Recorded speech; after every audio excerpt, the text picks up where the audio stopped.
You are now entering the Queen Up Chronicles Talk Zone, the place where crowns are corrected, kings are supported, and the love is real. Hold up, Jay. Queen Up! We're moving, we're grooving, we're building, we're loving. Great day, beautiful people. Welcome to Queen Up Chronicles Talk. Thank you so much for tuning in. I have an amazing guest coming up. I'm not going to tell you her name until she comes on and you see who it is, but I'm going to tell you she has been in law enforcement for several years. We're taking it back to the community and we're sharing some great information, so stay tuned. Queen Up Chronicles. We're moving, we're grooving, we're building, we're loving, we're queening. Welcome back to Queen Up Chronicles Talk. I am Jay West, and I told you before the commercial break I had an amazing guest coming on, and I'm here with the one and only Chief Noel Pratt. Hey sis, how are you? I'm doing fine. How you doing, Miss West? I'm doing absolutely amazing. I'm doing amazing. So listen, I want to first congratulate the city of Miami Gardens, honey, on their 20-year anniversary. Yes, it's a major step, and I'm excited to be a part of it. I know, right? Time goes by so fast. I can't believe it's been 20 years. I've been in the community for about 30 years. So just before, like 10 years before it became an actual city, and I absolutely love it here. So how long have you been the chief of police? I've been the chief of police here for the City of Miami Gardens Police Department for 6 years now. Wow, 6 years. Congratulations. And I want to tell you, honey, the department is doing a great job. I feel much more safe. It's palpable on the security that's around. I'm constantly seeing the patrol cars, and I'm always seeing the presence or feeling the presence of your officers. So I appreciate that so much. Well, thank you so much. I make sure that I encourage my guys and my girls to, be present out there, make sure they're visible, talking to, the residents, the people that visit each and every day, because it's so important for us to make sure that we're vested in the community. Right. And a lot of our officers and non-sworn employees actually live in the city, which is very, very good for us. And also a lot of them are from Miami Gardens. So if they don't still live in the city, they grew up in the city. So they are very vested. They have a lot of family members that are here. So they really care about the community. Wow, that is nice. And that makes for better policing, like you said, Chief. So can you share with us what have been some of the challenges? Because you're in a male-dominated field. Can you share with us some of the challenges you've encountered as the chief of police? Well, some of the challenges are very frequent. Basically, it's just making sure that they understand that I'm just as knowledgeable as a male. I'm very, engaged, encouraged. I'm the type of individual that I can do the job. I've done over 30 years in law enforcement, so I'm not new to this. And I have to make sure that I constantly, let them know and see that I'm engaged and that what my capabilities are through my actions, not just my words. Make sure that I'm visibly out there with them.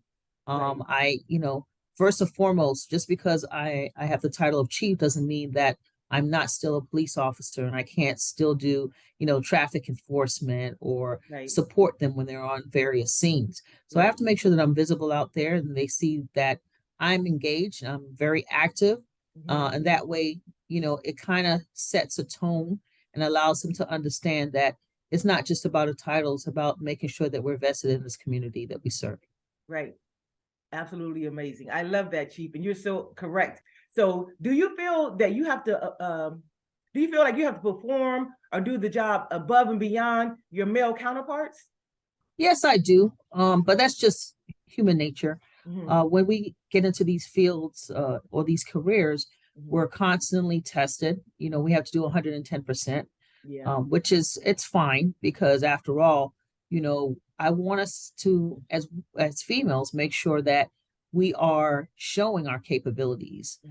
We have to understand that a lot of times we're not at the table. We have to place ourselves at the table in various ways. So we have to make sure that we are very prepared, that we do our research, that we work in partnership with various agencies, learn from them, take, various ideas from them, make sure that our keen ideas are also placed on the table when we're sitting at the table and that we're heard. We have to constantly make sure that our voices are being heard as a result, which is fine. It's human nature. And a lot of various careers, that's what has to be done. Yeah. just because, as you know, from past times, the male is the head of the households and things of Yeah. that nature. So it's common.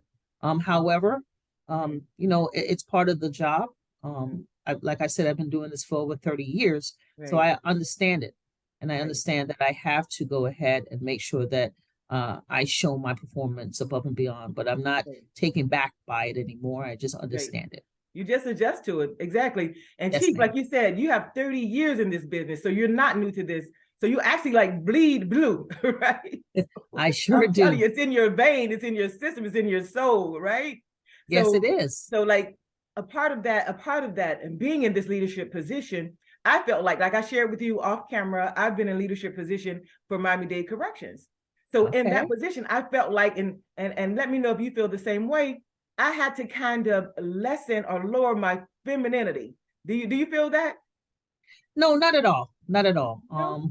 At the end of the day, Mhm. I do what I have to do as a woman. I'm a mother, I'm a Mhm. wife, and I understand that I have to do. I have to show my feminine side to Mhm. myself. I'm not going to show that I'm just stonewall. I don't have emotions. I don't Yes. have empathy. I have very keen interpersonal skills, and I think that's actually an added benefit Okay. to this job and Okay. to my interaction with a lot of different diverse individuals in this community. Okay. So, I just use it to my advantage because I think at the end of the day, people in the community have to understand that we are human. Oh yes. We're mothers, we're daughters, Right. and so they want to see that part of us. They Right. don't want to see us just not care or show that we care. Right. And it's important for us to do that. Yes, I totally agree. I agree with that. But you know what, Chief? My position was a little bit different. I can definitely agree with you as it relates to dealing with the staff, right? However, in corrections, we deal with the not the undesirables of the community. So it's hard to be soft and feminine and nurturing, in that space. So I totally understand what you're saying, and I can agree with it definitely to a point. So we're gonna take a quick commercial break. When we come back, I want you to tell us about how is it dealing with the Super Bowl and the Formula One, those big agencies. We're gonna talk a little bit about that when we come back. All right, stay tuned. This is Queen Up Chronicles Talk. Miami Gardens Police Chief Delma Noel Pratt. She is a 6-year veteran of Miami Gardens Police. However, she is a 32-year veteran of law enforcement. On behalf of the citizens of Miami Garden, the city, we want to thank you, Chief, for a job well done, and we continue to support you, and we appreciate you.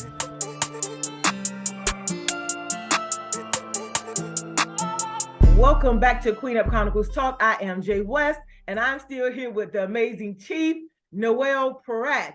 I got to get her back to her business because she has a whole city to run, but I appreciate her time that she's spending with us today. And I hope you all appreciate it as well. So, Chief, tell us, how is it working with major entities like the Super Bowl, Formula One? I mean, y'all are making some major moves here in the city. Well, it's great. We're not the primary department that deals with those various events. However, we're in partnership with uh, the head, which is Miami-Dade Police Department, Okay. and it's a wonderful situation because, as you know, Miss West, I used to be a part of the Miami-Dade Police Department. I was there Right. for 24 and a half years. So Wow. I've built some very good relationships, especially with Director Ramirez, and so having that previous relationship, it has made the transition that much easier. Right. Okay. When we're trying to prepare for these events such as this, Jazz in the Garden, Right. we do on our own. However, Super Bowl, Formula One, and things of that nature, Okay. it's like it runs seamless because we're able to have those various conversations about, the way we're supposed to protect the community or the visitors to those various events. Okay. We're always going to the various meetings from the beginning to the end, making Okay. sure we're all on the same page, making sure Right. that everyone understands exactly what our role is, Mhm. who the VIPs are, the travels Mhm. and the flow of traffic into the city, and it Right. just makes it that much easier. Right.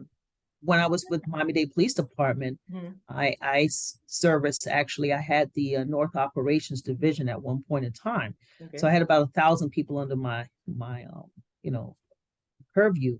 And Right. at that time, it was we worked and dealt with a lot of the events such as Super Bowl, things of that nature. So coming here to the city of Miami Gardens Police Department, it really wasn't that difficult. Okay. It was just, okay, here we go again. It's another event. And we just have those various conversations prior to the events coming. It's amazing how the agencies work together, and it's really a partnership, like you're saying. And how could I forget Jazz in the Garden, honey? I attend every year, honey. I be out there getting my groove on. Okay, I love Jazz Exactly, in the such a Garden. great event. It really Yes, is. ma'am. It really is. So what are some of the challenges or the major issues that the city of Miami Gardens is having right now? Well, challenges just like anywhere else. It's, you have sometimes you have that group, that anger that is bleeding throughout individuals, and they take it upon themselves to go ahead and commit a major crime against someone. And you have to deal with that type of situation. It's across the nation right now. One of the things that a lot of agencies are dealing with is speeding. People coming into various cities, doing donuts in the middle of the streets and things of that nature, racing back and forth. So it's coming upon us to continuously go ahead and stay engaged with our partners, whether it be in Broward, whether it be in West Palm Beach, because a lot of us, we continuously deal with the same type of, activities on a constant basis, so we have to make sure we keep that line of communication open at all times. Yes. And, make sure that if we know that something's happening, let's say in Broward County, I can pick up the phone right now. Now I'll call Sheriff Tony and say, listen, this is what I'm seeing. This is what I'm experiencing. Are you experiencing the same thing? Okay. And then we bounce those ideas off of each other. If he's doing something different, okay, maybe I should try it down here, and vice versa. So it's just a consistent thing of making sure we keep the lines of communications open, because we deal with the same type of thing. Right. That exchange of information, Chief, is so very important. So I want to talk about gun violence a little bit. You see, the laws are changing. I mean, they're getting bolder and more relaxed in a sense. How do you think the gun violence, or the change as it relates to being able to carry a gun, how is that going to affect your policing? Well, I think it affects us because the accessibility is going to be different. However, we're not going to change our mindset, meaning that we're still going to be out there promoting the importance of people receiving proper training, because I think really what it really boils down to is educating the community, making sure that they understand the do's and don'ts, because at the end of the day, we don't want anyone to get hurt at all. Right. We have to abide by the law. The law is what it is. However, we have to make sure that we are educating individuals and letting them know exactly that we're still not going to tolerate certain things. We're still not going to tolerate them being reckless with that firearm.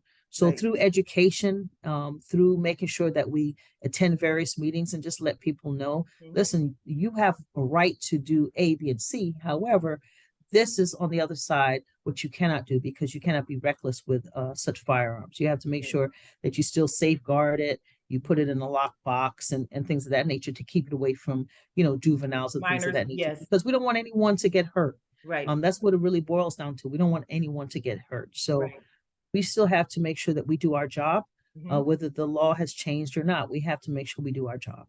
Okay, exactly. I understand. So we're going to take a quick commercial break, Chief, and we're going to come back and we're going to talk about effective community policing. Let's talk about that a little bit. So stay tuned. This is Queen Up Chronicles Talk. 1, 2, 3, 4, 5. Permission?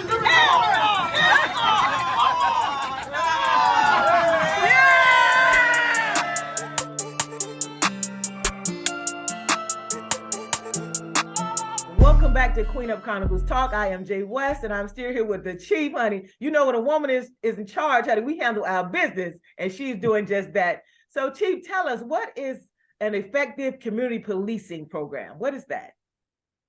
Well, we have what's called a community action team. It used to be the community enrichment team. Now we call them community action team. But it's basically engagement, staying engaged with the community. We do various things. We have our Police Explorer program. That's teens from the age of 14 to 17 or 18. Okay. We reach out to various high schools and things of that nature and let them know about the program. It's about making sure that we mentor them, make sure that we teach them about leadership skills, Okay. about doing, the right thing, not the wrong thing, making sure that they stay engaged. We bring them in on various events that we do or host throughout the year, Okay. and we allow them to volunteer. And we teach them about, making sure that they're making the right decisions. Right. And at the end of their school year, especially when they're seniors, we attend their graduation and just encourage them. And a lot of times we follow them. If they attend college, we follow them. We still maintain that relationship. So it's really, really good. It's a great development program. We actually have our Police Explorer Academy that we're going to be hosting this coming June. Oh, nice. And, so we're going to have different police explorers from different agencies. They're going to come and partake in that. Oh, wow. Another thing that we do is we have our PAL program, our Police Athletic League program. Okay. And it's another form of mentorship. Yes. We have a very robust track program. We had over 108 kids that were participating in our track and field. Okay. This year, we also incorporated our flag football, our 9U boys flag football, and they became champions in their category. Nice. This year recently. So we have a very robust PAL program where we engage a lot of the youth, because it really starts there. Right. We make sure that we deal with the youth. We go to various schools that are in our city. We make sure that we might do things like kickball with elementary school kids. Nice. We may go ahead and get in the classrooms and teach something one day to those kids. So we do a lot of different activities such as that to make sure that we're staying engaged with our youth, because it's so important. They're our future. Right. In addition to that, the other side of the spectrum are our seniors, making sure that we support our seniors. I call them our VIPs. I have an 83-year-old mother of my own. So, I always make sure that we don't leave them behind, basically. We stay engaged with them. We attend various activities that they have and make sure that they understand and they know that we love them. We support them. We listen to them because they want to be heard also. And then you have that group in the middle, the group in the middle that you have to make sure that you're constantly staying engaged with them too, because that age group in the middle, sometimes they're very confused and they don't understand exactly, where they fit in at. They're not the youngsters and they're not the seniors. And what are they supposed to do? So, when we do various activities such as, the walking one stop with Wayne Rollins, we go door to door and ask, are there any, resources that we can bring to them? We make sure that we stay engaged that way, because that's a form of community policing too. A lot of things stem from resources that they may not have. They may not have a job. They may not have, accessibility to expunge their record and things of that nature. So you make sure that you stay engaged with them. You keep that, continuous contact. And community engagement is not just, through events. Sometimes it could be that knock at that door when you go ahead and you're handling a call and just having that dialogue with the person that's at that residence, because, sometimes they're going through so many different things, so many different struggles, and you have the key or the answer to whatever their struggles that they're going through. And so just having that dialogue with them and just pointing them in the right direction, that's another form of community policing. And you can't forget the human element, Chief. You really can't. That's so important, maintaining that connection, understanding that we're all connected here and that we belong to you. We're here to service you. You know what I mean? We're just not for enforcement alone. We're actually here as an overall support system of sorts. They need to see us as human beings, because at the end of the day, all of us are going through whatever struggles. All of us are going through various things. All of us have backgrounds and experiences in different ways. So you have to let them understand that, you may be going through this today, but I've been there. I totally understand what you're going through. And you share that story with them. Next, you see a complete turnaround and they're like, oh my gosh, this person understands me. And they've been there before. And it's just a matter of being transparent with them, because a lot of times that's all they want. It's a form of building trust. It's so important for us to build trust in the community. Very much. Oh yeah. Because a lot of times, all they see is things on the TV. They see what's happening across the country and they think, okay, all officers are like that. When in Right. actuality, we're not all the same. We're not Right. all built the same. Right. And so we have to show them why we're different and why we service that community. We care about the community. We Right. have to be transparent with them. Exactly. And this is why it was so important for me to do this interview with you, Chief, because I want the community to know that there's positive policing happening, especially here in Miami Gardens and even worldwide. There's positive police. There are good police officers. So when we come back, we're going to take a quick commercial break. When we come back, I want to talk about some of the effective ways to combat crimes in your city. Stay tuned. This is Queen Up Chronicles Talk, and I am Jay West. So thank you too for partnering with us in this special event. We always like to make sure we participate with the Special Olympics every year, and we're doing the final leg this year, and we're super, super excited. We're doing it for you, we're doing it for us, we're doing it for the entire Special Olympics. So we're looking forward to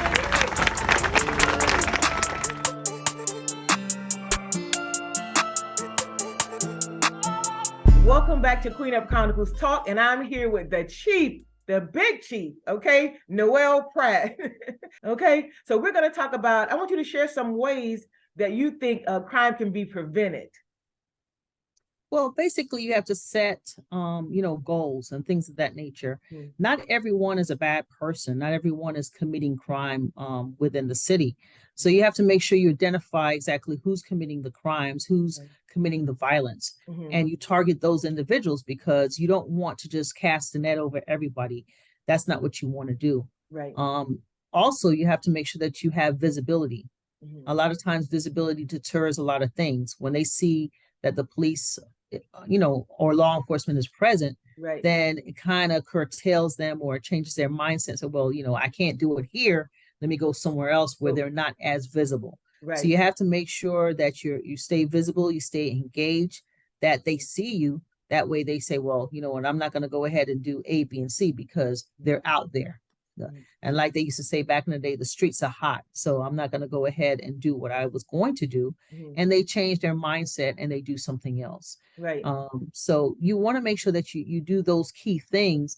In addition to that, you want to make sure that you send out information, whether it be through social media outlets. You go ahead, you post information on how people can safeguard. Let's say if you want to curtail burglaries to vehicles, you want to go ahead and target your audience and let them know exactly, don't leave valuables in your car, because that allows the bad guy to say, well, oh, I see a laptop in this vehicle. Let me go ahead and break into the car. Right. Give out information such as, if you're standing at a bus stop, make sure that you are aware of your surroundings. You shouldn't be constantly looking at your phone, because when you're doing things like that, you're making yourself vulnerable. So you need to make sure that you pass out that type of tips and information to individuals so they understand exactly it's going to take a team. It's not just about the police, but it's about you being responsible. Also, you making sure you educate yourself and you understand exactly the things that you should do also to try to help the situation at hand, because a lot of crimes is about accessibility. It's about just being vulnerable. It's about a lot of times not placing yourself in those type of situations. Therefore, you are kind of arming the bad guy. You want to make sure that you disarm them and that you keep yourself aware of your surroundings, things of that nature, to try to curtail a lot of things from happening. Oh yeah, absolutely. I totally agree with you, Chief. You have to be cognizant of your surroundings, and your personal safety is really your responsibility. The police agency are coming in to help you. It's just an addition to your safety, right? Yeah.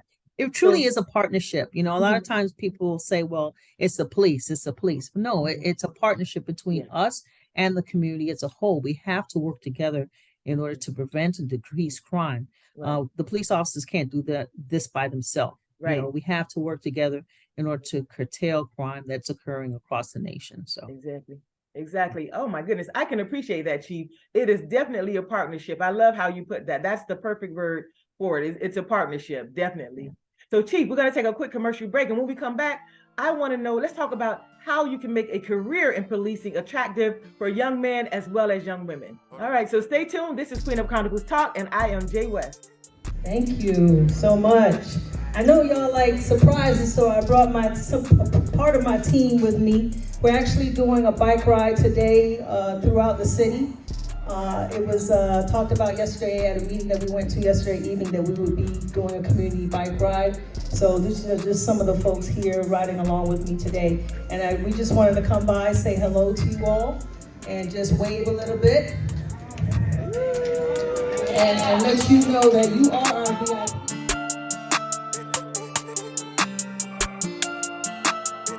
Welcome back to Queen Up Chronicles Talk. I'm still here with the amazing Chief Noel Pratt, and she's doing her thing. So I hope you enjoyed the information that she's sharing. So, Chief, before we left, we talked about how we can make a career in policing attractive for young men as well as young women.